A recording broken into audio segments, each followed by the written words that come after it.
శర్వాది అంటవింది శర్వానంద్ గారు ముద్దు పేరు అయితే ముద్దు పెట్టుకోవు కదా. ఆగు, శర్వానంద్ గారు అన్న సూపర్ అన్న. నిజంగా ప్రతి సినిమా కంటే ఈ సినిమా అయితే నాకు బాగా నచ్చింది. ఎందుకంటే ఒక మంచి ఫ్యామిలీ ఎంటర్టైన్మెంట్. నిజంగా ప్రతి ఒక్కరి క్యారెక్టర్ కూడా చాలా బాగుంది. వెన్నెల కిషోర్ గారి క్యారెక్టర్ కానీ ఎవరితో అయినా చాలా బాగుంది. మెయిన్ ఒకటైతే చెప్పాలనుకుంటా, హీరోయిన్ అయితే మామూలుగా చూపలేదు భయ్య. మంచి గ్లామర్, ఆ కాస్ట్యూమ్స్ కానీ ఎవ్రీథింగ్ చాలా పర్ఫెక్ట్గా ఉంది.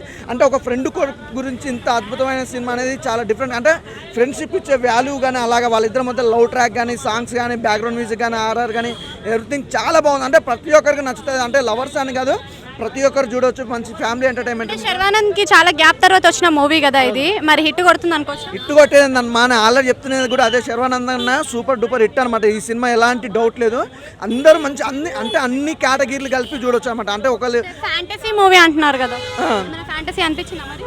చాలా అంటే సినిమాలు అన్నీ ఉన్నాయండి. వెన్నెల కిషోర్ గారి టైమింగ్ సెన్స్ కామెడీ కానీ, అలాగే శర్వానంద్ అన్న లవ్ ట్రాక్ కానీ, క్లైమాక్స్ ట్విస్ట్ కానీ, హీరోయిన్ కృతి శెట్టి గారి యాక్టింగ్ కానీ, తన గ్లామర్ కానీ ఎవ్రీథింగ్ చాలా బాగుంది. టాలీవుడ్ కి కృతి శెట్టి మళ్ళీ కంబ్యాక్ ఇచ్చినట్టు అనుకోవచ్చు. కంబ్యాక్ ఏందండి, నేను నిజంగా చెప్తున్నా. ఈ సినిమాలో హీరోయిన్ చూపించినంత గ్లామర్గా ఎవరిని చూపించలేదు. అంత బాగుంది అనమాట. సూపర్. అసలు డిఐ కానీ ఎక్కడ కూడా కాంప్రమైజ్ కాకుండా సూపర్గా చూపించారు. ఆ చిన్న బాబు క్యారెక్టర్ అయితే సూపర్ అసలు.